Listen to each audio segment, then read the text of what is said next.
Good morning class 11th। आज हम पढ़ेंगे विदाई संभाषण जो लिखा है बाल मुकुंद गुप्त ने। तो आज हम पढ़ेंगे इस पाठ के प्रश्न उत्तर। देखिए आज हम जानते हैं क्या है इसमें।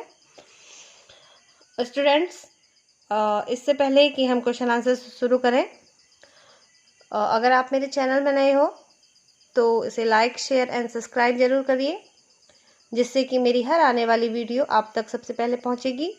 और मुझे कमेंट भी करिए ताकि मुझे पता चल सके कि आपको मेरी वीडियोस या मेरी क्वेश्चन आंसर से फ़ायदा हो रहा है कि नहीं हो रहा है, आप लाभ उठा रहे हो कि नहीं उठा रहे हो, और मेरे क्वेश्चन आंसर्स आपको कैसे लग रहे हैं। ठीक है बेटा, चलिए शुरू करते हैं। शिव शंभू की दो गायों की कहानी के माध्यम से लेखक क्या कहना चाहता है। पहला प्रश्न है, शिव शंभू की दो गायों की कहानी के माध्यम से लेखक क्या कहना चाहता है। शिव शंभू की दो गायों की कहानी के माध्यम से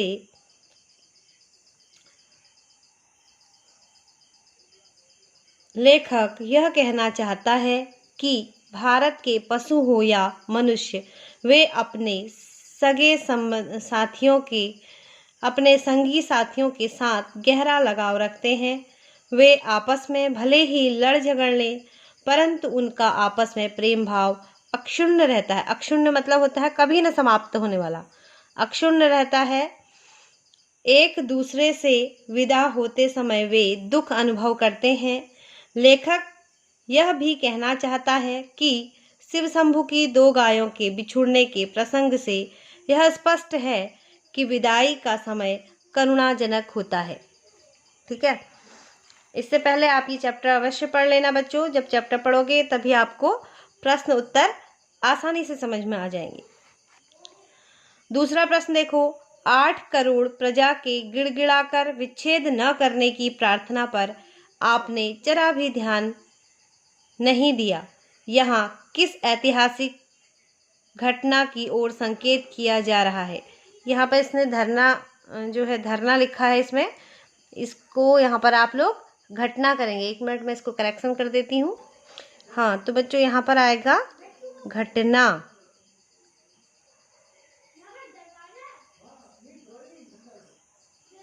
ठीक है, की ओर संकेत किया गया है। तो इसका आंसर देखिए, इसका आंसर इस प्रकार है। उपयुक्त कथन के में भारत में लॉर्ड कर्जन के समय घटी ऐतिहासिक घटना बंग भंग की ओर संकेत किया है। उपयुक्त कथन में भारत में लॉर्ड कर्जन के समय घटी ऐतिहासिक घटना, जब ऐतिहासिक घटना घटी थी, कौन सी ऐतिहासिक घटना, बंग भंग की ओर संकेत किया है, यानी कि जब बंगाल का विभाजन हुआ था। लॉर्ड कर्जन ने भारत में नित्य प्रति होने वाली क्रांतिकारी घटनाओं का समाधान करने के लिए एक भीषण कूटनीतिक योजना बनाई। फूट डालो और राज करो। अच्छा हाँ, यहाँ पे फूट है, फूट डालो और राज करो। फूट डालो और राज करो। इस योजना के अंतर्गत उन्होंने बंगाल क्षेत्र का विभाजन करने का निर्णय किया। भारतवासी लॉर्ड कर्जन के इन कलुषित इरादों को समझ गए। बंगाल की 8 करोड़ जनता ने तो इसका घोर विरोध किया। शेष भारत में भी इसका जमकर विरोध प्रदर्शन हुआ। ठीक है, समझ में आया बच्चों यहाँ तक आपको। अब देखिए अगला प्रश्न। देखिए अगला प्रश्न है, लॉर्ड कर्जन को इस्तीफा क्यों देना पड़ गया।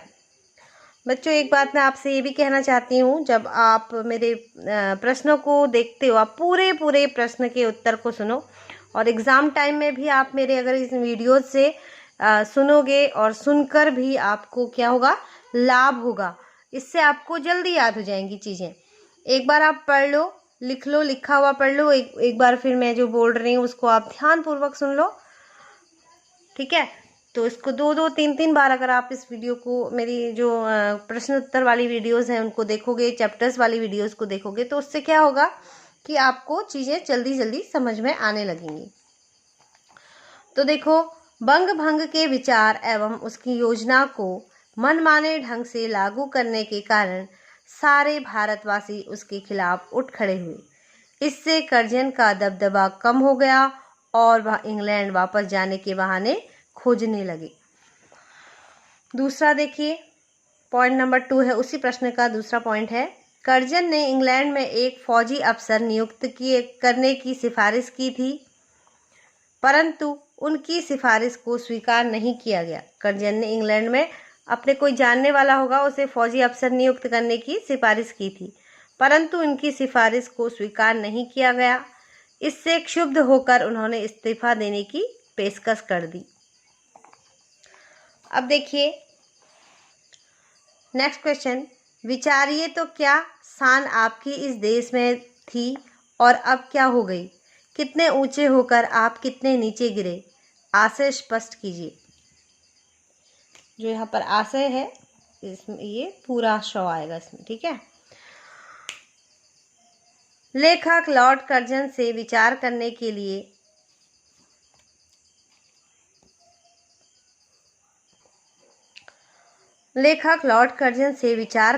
लिए कहता है कि इतनी दुर्गति के पीछे क्या कारण था। इस देश में अर्थात भारत में कर्जन को जो शानो शौकत और मान सम्मान प्राप्त हुआ उतना किसी भी शासक को नहीं मिला। दिल्ली के दरबार में उसकी कुर्सी सोने की थी, उसका हाथी जुलूस में सबसे आगे चलता था, उसका आसन सबसे ऊंचा था, उसे सम्राट एडवर्ड में भाई से भी ज़्यादा सम्मान मिला।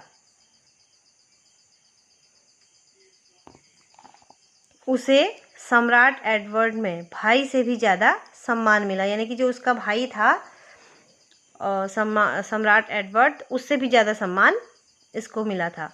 उसके एक इशारे पर राजा महाराजा तक हाथ बांधे खड़े रहते थे। उसने बड़े बड़े राजाओं को मिट्टी में मिला दिया।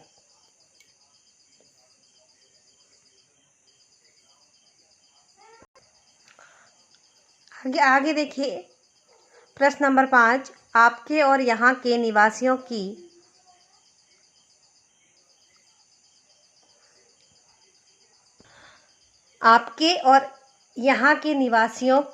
के बीच, यहाँ पर आएगा के बीच,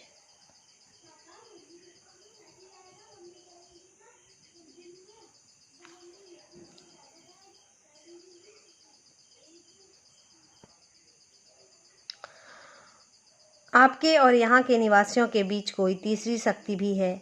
यहाँ तीसरी शक्ति किसे कहा गया है? प्रस्तुत पंक्ति में यहाँ पर है पंक्ति। प्रस्तुत पंक्ति में तीसरी शक्ति से अभिप्राय ब्रिटिश सरकार से है। गवर्नर या वॉयसरॉय